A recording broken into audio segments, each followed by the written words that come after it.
আসসালামু আলাইকুম ভিউয়ার্স। আজকে আমরা যাব পাট খেতে আর কি সার দেওয়ার জন্য। এটা হচ্ছে আমাদের বাড়ি থেকে একটু দূরে এই জমিটা। এই জমিটা হলো আমাদের সনকারা আর কি, আমাদের এদিকে বলে সনকারা নেওয়া, মানে ১ বছরের জন্য আর কি ভাড়া নেওয়া। আমাদের এখানে ১ বছরের জন্য ভাড়া বর্তমানে অনেক টাকা দিতে হয়। কিছু, কিছু জায়গা আছে ১২,০০০, ১৩,০০০, ১৪, ১৫, ১৮, ২০,০০০ পর্যন্ত আছে। এটা জমির উপর ডিপেন্ড করে।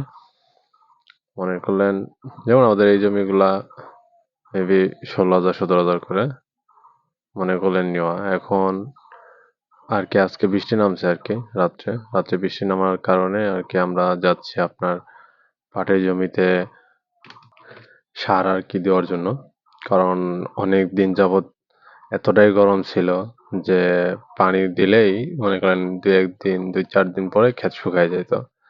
এজন্য আমরা এই জমিতে ২ বার পানি দিছি, তারপর পাট ভালো বানাইতে পারিনি, পাট বড় হয় নাই। অনেক সার, ওষুধ সবকিছুই দেওয়া হয়েছে। কিন্তু পাটটা বড় হয় নাই কারণ বৃষ্টির পানির জন্য। এখন আর কি কিছু সার বুনবো আমরা। ইউরিয়া সার আর সাথে সালফার। এটা বললে কি হবে? আপনার দ্রুত আর কি পাটটা বড় হবে এখন। কারণ এখন বৃষ্টির পানি পাইছে, রস আছে। আর বৃষ্টির পানি পাওয়ার কারণে যদি আমরা এখন কিছু সার বুনে দিই, সেক্ষেত্রে দেখবেন যে আপনার মেবি ৭ থেকে ৮ দিনও যাবে না। দেখবেন যে পাটের পুরা পরিবর্তন চলে আসবে। দেখছেন? প্রচুর ছটকা লাগছিল এখানে। দেখছেন পাটের পাতাগুলা ছিদ্র করছে, পাটের মাথা খেয়ে ফেলছে। সেজন্য মনে করেন আমরা আ এর আগে ছটকা মারার আরকি একবার স্প্রে করছি। কারণ ছটকা না মারলে পাটের পাতা ভালো থাকে না। ছিদ্র করে ফেলায়, পাতা খেয়ে ফেলে। এজন্য একবার ছটকা মারার স্প্রে আমরা করে ফেলছি। আর এভাবেই আরকি দেওয়া হয়েছে। কিন্তু আমাদের এখানে মেশিন দূরে থাকার কারণে আমরা অতটা ভালো যত্ন নিতে পারিনি।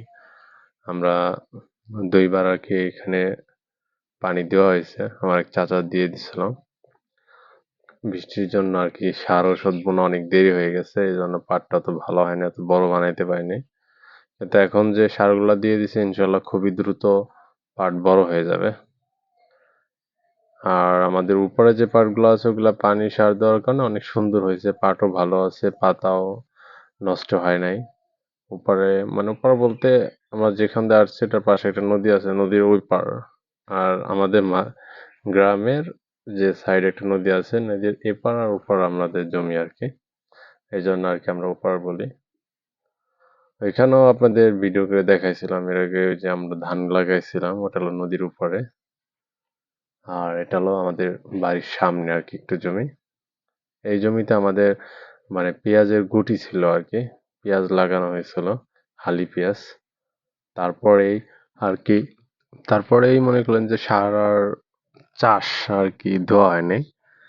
মানে সার দেওয়া হয়েছিল দিয়ে মানে পেঁয়াজের করার পরে চাষবাস না দিয়ে সরাসরি ঘাস মারার ওষুধ দিয়েছিলাম। প্রচুর ঘাস হয়েছিল। সেই ঘাসটা মারার পরে আরকি পাটের বীজ বোনার পরে সেচ দেওয়া হয়েছে। এজন্য দেখছেন এখানে পাট অনেক ছোট, লাল হয়ে আছে, অনেক ছটকা লাগছিল। পাট অতটা ভালো হয় নাই। তো এইভাবে আরকি আমি চলে আসছি, আমার ছোট ভাই। দুজনে সার বুনতেছে। এটা কি করতে হবে? এখন ধরেন এখানে পাটের এভাবে বড় পাটের সার বুনলাম। এই সার বুনলে আপনার ডগার উপরে যে ইউরিয়ার সার থাকলে ওই পাটের যে ডগাটা ওটা নষ্ট হয়ে যায়।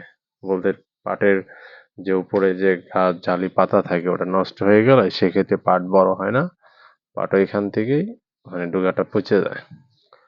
সেজন্য আপনার টোটালি সার বোনা শেষ হয়ে গেলে আপনারা কি করবেন?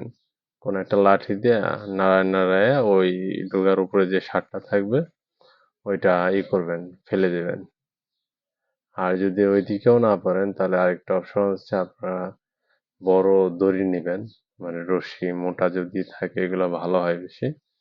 ২ পাশে ধরবেন, ধইরা ২ জনে টানতে, টানতে ওই আপনার পাটের ডগার উপরে যে সারটা থাকবে এটা ফালায় দিবেন। এটা ফালায় দিলে দেখা গেল যে আপনাদের পাটের ডগাটা নষ্ট হবে না। মানে উপরে যে ডগাটা থাকে এটা কোনোভাবেই নষ্ট হবে না। এভাবে সার ফেলাই দিতে হবে। আর যদি মনে করেন যে না ফেলাবো না, ২ টা একটা আছে কি হবে? সেই ক্ষেত্রে কি হবে? আপনার পাটের ডুগা অনেকটা নষ্ট হয়ে যাবে।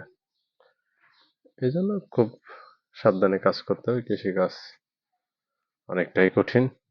করেন, সবাই ভালো থাকবেন। আর ভিডিওটি ভালো লাগলে সবাই একটি শেয়ার করবেন, কমেন্ট করবেন। আসসালামু আলাইকুম।